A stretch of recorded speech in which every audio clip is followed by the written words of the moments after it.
Imagine dealing with just intense, relentless pain and progressive tissue damage in literally the most intimate, sensitive area of your body. Yeah, it's a nightmare. Right.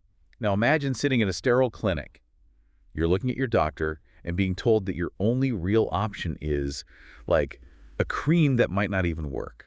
Which is, sadly, the reality for so many. Exactly. For millions of people, this isn't some abstract hypothetical. It's just a silent daily reality. We're talking about chronic, intimate skin conditions today. And these primarily impact postmenopausal women, but, they affect men and children as Yeah, well. absolutely do, yeah. And for the longest time, the medical establishment's answer to the sheer frustration, the severe itching, and just this agonizing loss of tissue elasticity has been, well, incredibly narrow. It really has. It's been a landscape defined almost entirely by symptom management rather than, actual healing. Right. We've essentially been telling patients to just accept a permanently diminished quality of life. Which is exactly why we are so excited to get into this specific stack of research today. Our mission for this deep dive is to explore the absolute medical frontier of intimate health. It's a fascinating frontier, too. Oh, it really is. We're looking at clinical trials, evolving medical guidelines, and raw clinic data focused on conditions like vulvar lichen sclerosus, which we'll probably just call VLS for short, vulvodynia. Yeah, and the overarching theme in these sources is, well, it's a massive paradigm shift. Medicine is finally moving away from just relying on strong steroid creams to suppress an immune response. Right, like just putting a Band-Aid on it. Exactly. We are stepping into the era of regenerative therapies. And that brings us to the core focus for today's deep dive. We're going to unpack whether energy-based treatments, so we're talking about controlled light, high-frequency sound waves like low-intensity extracorporeal shockwave therapy, and biological injections, can actually reverse structural tissue damage. Which is a huge claim. Right. Can these emerging therapies genuinely improve tissue elasticity and function when traditional medicine basically falls short? Well, to understand why these new modalities are so revolutionary, we really have to look at the physical reality of the tissue we are trying to treat. Okay, lay it out for us. So vulvar lichen sclerosus, or VLS, it isn't just a surface-level rash. It is a chronic, autoimmune inflammatory dermatosis that fundamentally destroys the architecture of the skin and the underlying mucosa. Yeah, if you look at the pathology reports in our sources, it's genuinely terrifying. It is. You have this relentless autoimmune attack that leads to extreme itching, sure, but the skin itself becomes so fragile that it spontaneously tears, like just from normal movement. Right. The clinical presentation is often characterized by these very thin, white, wrinkled patches on the vulva. But as the inflammation persists chronically, it drives severe complications. Because the body is just constantly fighting itself. Exactly. The natural architecture of the tissue is completely replaced by rigid, fibrotic scarring. We see labial fusion, where the anatomical structures literally fuse together. And we see clitoral adhesions, where the surrounding tissue basically traps the clitoris entirely. And the mechanical consequence of all that fibrosis is just a total loss of elasticity. The tissue cannot stretch. It cannot function. It becomes incredibly rigid. So you end up with profound dyspareunia, which is excruciating pain during intimacy, and intense discomfort just trying to do something as simple as urinate. And we see a parallel kind of functional devastation with vulvodynia, which is also heavily featured in these clinical trials we're looking at. Right, which is slightly different, right? Yes. Vulvodynia is a chronic vulvar pain condition that is often idiopathic, meaning it presents without a visible organic cause, like a specific dermatosis or a localized infection. So there's no obvious rash or tearing. Exactly. But the end result is very similar. You have debilitating chronic pain localized to the vulvar vestibule, and it's driven by neurological sensitization and localized tissue rigidity. So if you're looking at the standard medical guidelines today for this, the first thing a doctor is going to hand you for VLS is a tube of ultra-potent topical corticosteroids. Right. Clobetasol propionate is the heavyweight champion here. They're big guns. Yeah. And the pharmacological goal of clobetasol is to act as an aggressive immunosuppressant. It's essentially a blunt instrument used to just shut down the localized inflammatory response that is attacking the tissue. Which, makes sense in theory. But looking at the clinical trial data in our stack, there is a massive gap in efficacy. A huge gap. The literature notes that roughly 30 to 40% of patients with VLS do not achieve full symptomatic control with these steroids. Which is a staggering number of people. Right. That is a massive demographic of patients who are just left suffering. And even for the patients who do respond to steroids, we run into this sort of biological wall. Yeah, the limitation is that steroids are suppressive, they are not regenerative. Okay, unpack that a bit. They might halt the progression of the disease, like they stop the active attack, but they do not reliably reverse the structural damage that has already occurred. They just freeze it where it is. Exactly. They don't magically replace fibrotic scar tissue with flexible, healthy tissue. Okay, let's unpack this with an analogy. Yeah. It sounds like using steroids is basically like putting out a house fire with a fire extinguisher. Oh, I like that. Right. You successfully choke out the active flames so the acute inflammation is gone. But when the smoke clears, the house is still completely charred. Yes. The framework is ruined. So the question becomes, how do we actually rebuild the damaged, inflexible tissue? Because just layering more steroids on top of fibrotic scar tissue isn't going to, pour a new foundation. That structural dilemma is exactly what drove researchers toward energy-based medicine. Because the chemistry wasn't enough. Exactly. If biochemistry isn't fully solving the problem, we turn to biophysics. And the first major breakthrough detailed in our sources relies on using controlled thermal energy to actually force the body to remodel its own tissue. You're talking about lasers and high-intensity focused ultrasound, or HIFU. Yes, our sources focus heavily on fractional CO2 lasers and non-ablative ND.YAG lasers. Okay, but hold on. If I have paper-thin, fragile vulvar tissue that literally tears when I sit down, pointing a high-powered medical laser at it sounds like actual malpractice. It sounds crazy, right? Yeah. I mean, how does burning already damaged tissue not just create more scar tissue? It is entirely counterintuitive until you look at the histology. The key word here is fractional. Fractional. Okay. A fractional CO2 laser doesn't just indiscriminately burn the surface of the skin, it creates microscopic treatment zones. Like little pinpricks. Basically. Think of them as incredibly tiny, highly controlled columns of thermal injury, but they are surrounded by completely healthy, untouched tissue. So you were intentionally injuring the tissue, but bypassing the threshold that would cause a massive scarring immune response. Precisely. We are hacking a biological process called mechanotransduction.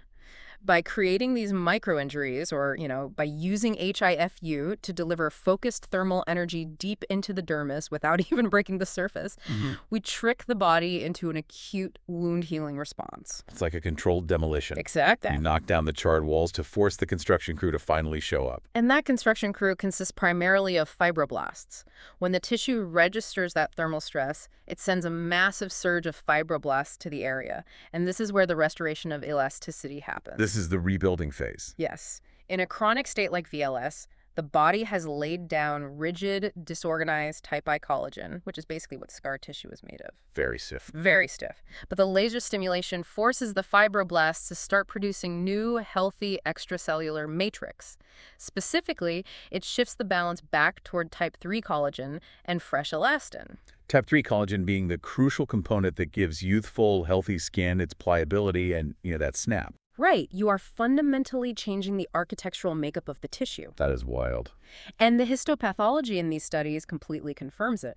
You can look at biopsies under a microscope post-treatment and physically see the thickened epithelium, the normalized root ridges, and the dense, organized collagen bundles. And the clinical outcomes really reflect that biological change. There's one prospective longitudinal study in our stack that tracked women with VLS who were completely resistant to long-term steroid use. They had no other options left. Right. They were totally out of options. And after a course of fractional CO2 laser therapy, they experienced significant measurable improvements in vulvar itching, dryness, and dyspareunia. Yes. And crucially, it was achieved with no adverse systemic effects. We see similar durable tissue remodeling in the HIFU case studies as well. Patients unresponsive to conventional therapy underwent high-frequency focused ultrasound, which drives that thermal energy even deeper than a laser can. Right. And within 3 to 6 months, clinicians noted dramatic, objective improvements in tissue appearance and elasticity. Okay, so we have focused light with lasers and focused heat with HIFU, triggering this regenerative cascade.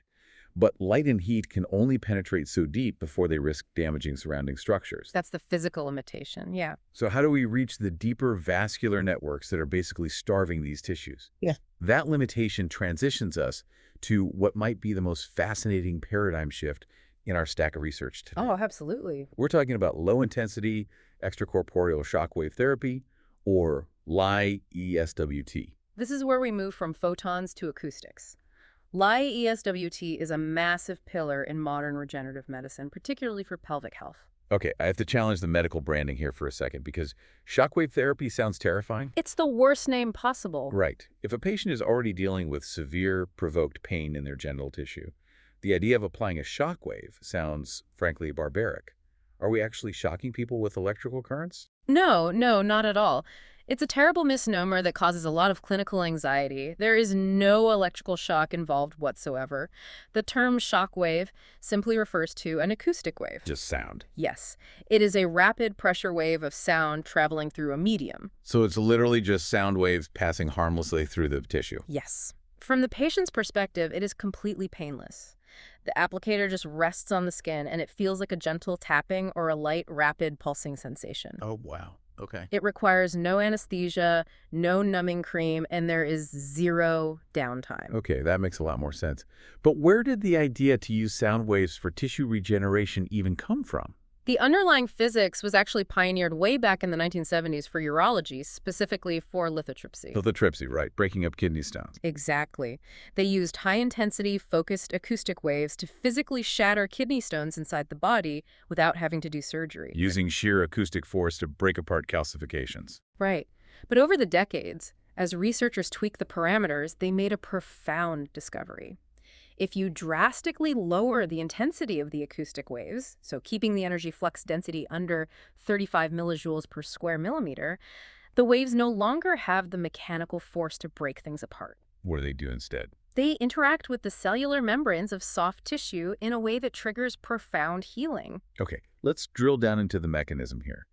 How exactly does a gentle acoustic tap translate into biological healing? What is physically happening at the cellular level when those sound waves pass through the vulvar tissue? Well, it relies on a different pathway of mechanotransduction than the thermal damage we see with lasers. Okay. As these low-intensity acoustic waves travel through the skin and the underlying mucosa, they create what is called mechanical shear stress on the cells. Shear stress. Yeah. So the sound wave is basically physically manipulating or vibrating the cell membrane. Yes. Think of it as a microscopic high-frequency massage that stresses the cell membrane just enough to trigger a massive biochemical cascade, specifically within the endothelial cells that line the blood vessels. Wow. This mechanical stress upregulates the ENOS pathway, which causes those endothelial cells to release a massive surge of nitric oxide. Nitric oxide, or NO. Yeah. Which is a potent vasodilator. So the immediate effect is throwing the blood vessels wide open, flooding a damaged, oxygen-starved area with fresh blood flow. Exactly. The vasodilation is the immediate benefit. It reduces localized muscle rigidity and pain almost right away.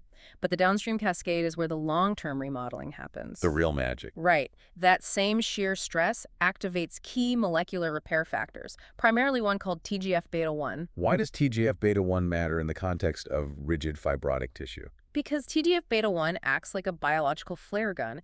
It signals the body to modulate the inflammatory response and instructs those fibroblasts we talked about to start synthesizing fresh extracellular matrix. The good collagen. Yes. Crucially, just like with the lasers, it promotes the creation of type 3 collagen, that pliable, elastic collagen, rather than the rigid scar tissue of type 1. That's incredible. And beyond collagen, the most vital mechanism of Lie-ESWT is angiogenesis. Angiogenesis. So the physical sprouting and creation of brand new blood vessels. Yes. Chronic inflammatory conditions like VLS cause severe microvascular damage. The tissue literally starves. Because they're not getting any blood. Right. Lie-ESWT forces the body to build entirely new vascular networks, restoring the blood supply required to actually maintain healthy elastic tissue long term. Which brings us to the core question of our deep dive today. Can low-intensity extracorporeal shockwave therapy actually improve tissue elasticity in vulvar lichen sclerosus? That's the big question. We know VLS destroys elasticity, Yeah. making the tissue rigid and prone to tearing. So how does the data look when we apply this acoustic technology to that problem? This is where we have to synthesize the broader data from our sources.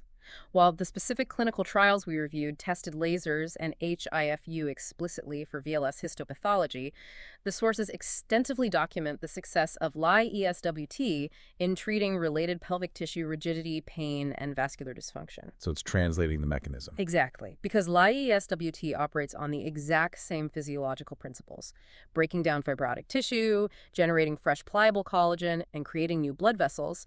It represents a highly viable, non-destructive method for restoring elasticity. And we see that efficacy clearly in the vulvodynia data in our stack. There's a prospective, randomized, double-blind, placebo-controlled study that is just fascinating. Oh, the 4-week protocol one? Yes. They took women who had suffered from debilitating vulvodynia for at least 3 months. These are patients dealing with intense, localized pain and tissue hypertonicity. Really rigid, tight tissue. Right. They administered LI-ESWT treatments just once a week for 4 weeks. And the outcomes were highly significant. The treatment group saw pain reductions that consistently exceeded 30%, measured objectively on the visual analog scale. Which is huge. It is. And this wasn't just a fleeting placebo-like relief either. That substantial pain reduction was maintained at the 12-week follow-up. A durable 30% reduction in chronic idiopathic pain just from acoustic sound waves. Yeah. I mean, that is life-changing for someone who couldn't even sit down comfortably. Absolutely. Another study focused on women with provoked vestibulodynia. The researchers used objective pressure testing to basically measure their pain thresholds. Right, how much pressure before it hurts. Exactly. And following the LI-ESWT protocol, the patient's pain thresholds improved drastically. It directly alleviated the specific pain associated with penetration, which resulted in vastly improved sexual function scores. And to really understand the power of the vascular remodeling mechanism, we have to look at the data on men's pelvic health that's also included in the research. The sources highlight that LI-ESWT is a frontline treatment for vascular erectile dysfunction. Right, because the underlying pathophysiology of vascular ED is essentially severe microvascular damage and endothelial dysfunction. The plumbing is broken. Exactly. The tissue simply cannot get enough blood flow to function.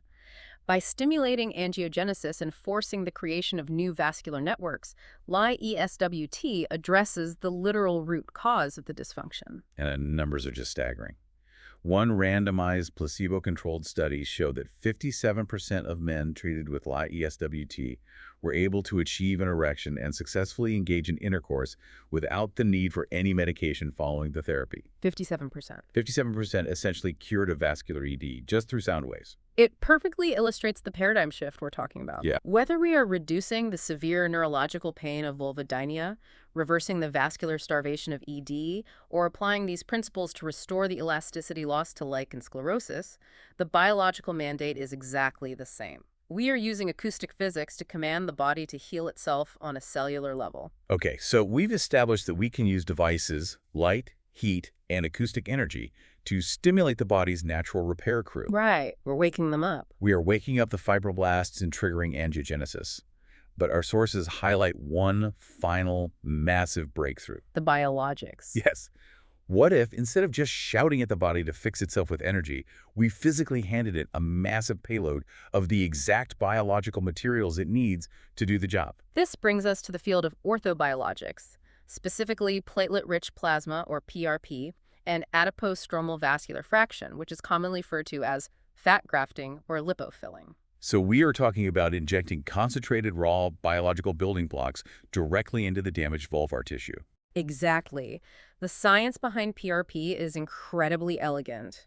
The protocol involves just a simple blood draw from the patient. Like getting blood tested at a physical. Exactly. That whole blood is then placed into a specialized centrifuge and spun down at specific speeds to separate the red and white blood cells from the plasma and the platelets. Why are we isolating the platelets? I mean, most people just know them for clotting blood when you get a paper cut. Right, but platelets are absolute powerhouses of regeneration. They contain what are called alpha granules. Alpha granule. Yeah, which are essentially densely packed storage vesicles filled with fundamental growth factors. We're talking about platelet-derived growth factor, vascular endothelial growth factor, and crucial stem cell attractants. So you isolate this super concentrated healing serum from their own body, completely eliminating the risk of allergic reaction or rejection. Because it's their own tissue. Exactly. And So- then you carefully inject it directly into the fibrotic damaged areas of the vulva.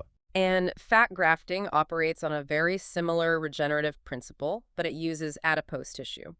Fat is usually harvested from the patient's thigh or abdomen via a mini liposuction procedure. All right. Adipose tissue is incredibly rich in mesenchymal stem cells and a supportive extracellular matrix. So it's not just fat, it's like a stem cell reservoir. Exactly. When that is purified and injected into the affected area, it provides both a structural scaffold and a massive regenerative signal to the tissue. The clinical data on PRP for lichen sclerosus is genuinely staggering. Our stack includes a pilot study focused on 50 patients with VLS. And crucially, these were patients who had completely failed their initial steroid therapy. Right. They were still suffering from severe tearing, itching, and loss of elasticity. Nothing had worked. Nothing. So they received 3 PRP treatments, spaced 4 to 6 weeks apart. And the clinical endpoints were remarkable. 6 months after the final injection, an unprecedented 100% of the patients reported being either satisfied or very satisfied with the treatment outcomes. Wait, 100%? Yeah. You almost never see a 100% satisfaction rate in a clinical trial for chronic pain. Almost never. It speaks to the profound relief achieved.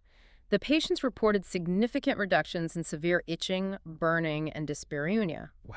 But from a purely clinical, objective standpoint, what is truly exciting is the physical transformation. Right, the actual tissue. Yeah. Using clinical photography and elasticity measurements, the clinicians documented an actual physical improvement in vulvar elasticity and skin color in all the patients. So the tissue wasn't just feeling better to the patient, it was structurally rejuvenating. It was. It was regaining its snap. Because the concentrated growth factors in the PRP provided the exact biological signaling required to optimize the extracellular matrix.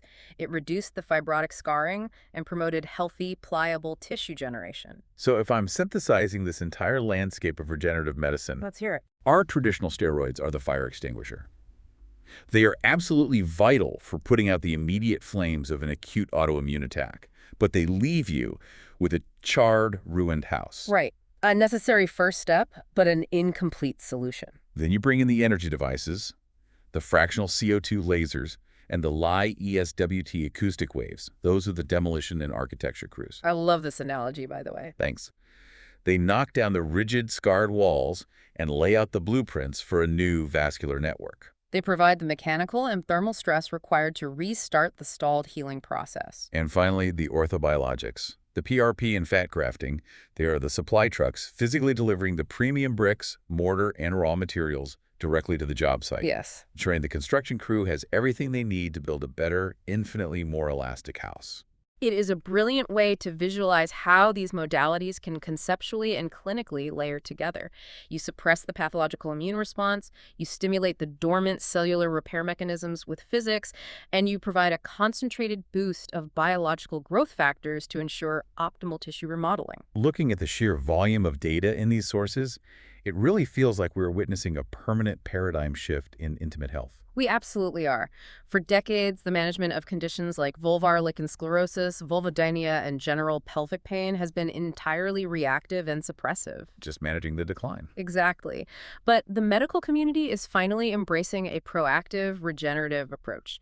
We are learning how to harness the fundamental laws of physics using highly controlled light and sound alongside our own concentrated biology to literally restore human tissue. And if you are listening to this right now, and you or someone you love has been suffering in silence with these deeply personal, excruciating conditions, I hope this deep dive makes one thing abundantly clear. The science is evolving rapidly. Yes, you are no longer limited to a single tube of cream. There are non-surgical, non-steroidal options emerging right now, backed by rigorous clinical data that offer genuine hope for restoring tissue elasticity, eliminating chronic pain, and ultimately getting your quality of life back. The therapeutic landscape has fundamentally changed. We are no longer just trying to manage a patient's decline. We're actively pursuing complete structural restoration. Which leaves us with a final, mind-expanding question to ponder. We've moved so far beyond the traditional model of just handing out a pill or a cream to mask a symptom. Way beyond it. If we are now successfully using acoustic sound waves and concentrated blood plasma to reverse severe scarring and rebuild elasticity in the most delicate, sensitive, and neurologically complex tissues of the human body. What does this mean for the future of systemic tissue repair? Oh, that's a big thought. Right. If we can regenerate the vulva, could this exact combination of biophysics and biologics eventually render traditional pharmaceuticals completely obsolete for treating all chronic inflammatory and aging diseases? Now, that is a scientific frontier worth watching closely. Something to think about. Until next time.